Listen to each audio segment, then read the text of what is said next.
धृतराष्ट्र, पांडु तथा विदुर। सत्यवती के चित्रांगद और विचित्रवीर्य नामक दो पुत्र हुए।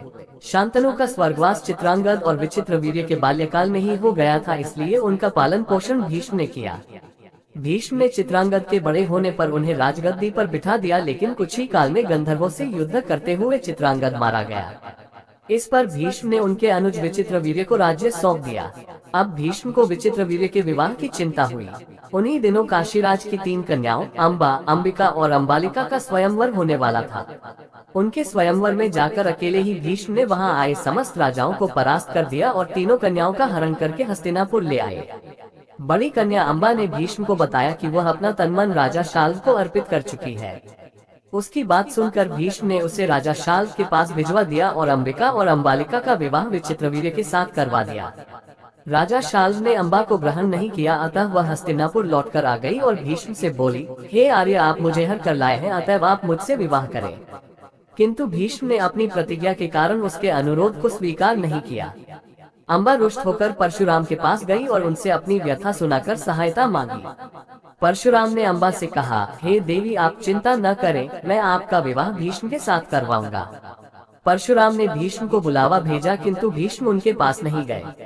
इस पर क्रोधित होकर परशुराम भीष्म के पास पहुँचे और दोनों वीरों में भयानक युद्ध छिड़ गया। दोनों ही अभूतपूर्व योद्धा थे, इसलिए हार जीत का फैसला नहीं हो सका। आखिर देवताओं ने हस्तक्षेप करके इस युद्ध को बंद करवा दिया। अंबा निराश होकर वन में तपस्या करने चली गई। विचित्रवीर्य अपनी दोनों रानियों के साथ भोग विलास में रत हो गए, किंतु दोनों ही रानियों से उनकी कोई संतान नहीं हुई और वे क्षय रोग से पीड़ित होकर मृत्यु को प्राप्त हो गए। अब कुल नाश होने के भय से माता सत्यवती ने एक दिन भीष्म से कहा, पुत्र, इस वंश को नष्ट होने से बचाने के लिए मेरी आज्ञा है कि तुम इन दोनों रानियों से पुत्र उत्पन्न करो। माता की बात सुनकर भीष्म ने कहा, माता, मैं अपनी प्रतिज्ञा किसी भी स्थिति में भंग नहीं कर सकता। ये सुनकर माता सत्यवती को अत्यंत दुख हुआ। अचानक उन्हें अपने पुत्र वेदव्यास का स्मरण हो आया। स्मरण करते ही वेदव्यास वहां उपस्थित हो गए।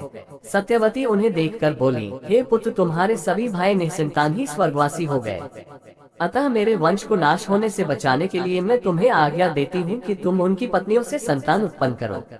वेदव्यास उनकी आज्ञा मानकर बोले, माता, आप उन दोनों रानियों से कह दीजिए कि वे 1 वर्ष तक नियम व्रत का पालन करते रहे, तभी उनको गर्भ धारण होगा।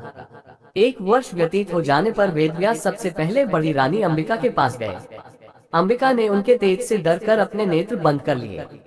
वेदव्यास लौटकर माता से बोले, माता, अंबिका का बड़ा तेजस्वी पुत्र होगा, किंतु नेत्र बंद करने के दोष के कारण वह अंधा होगा। सत्यवती को ये सुनकर अत्यंत दुख हुआ और उन्होंने वेदव्यास को छोटी रानी अंबालिका के पास भेजा। अंबालिका वेदव्यास को देखकर भय से पीली पड़ गई। उसके कक्ष से लौटने पर वेदव्यास ने सत्यवती से कहा, माता, अंबालिका के गर्भ से पांडु रोग से ग्रसित पुत्र होगा। इससे माता सत्यवती को और भी दुख हुआ और उन्होंने बड़ी रानी अंबालिका को पुनः वेदव्यास के पास जाने का आदेश दिया। इस बार बड़ी रानी ने स्वयं न जाकर अपनी दासी को वेदव्यास के पास भेज दिया।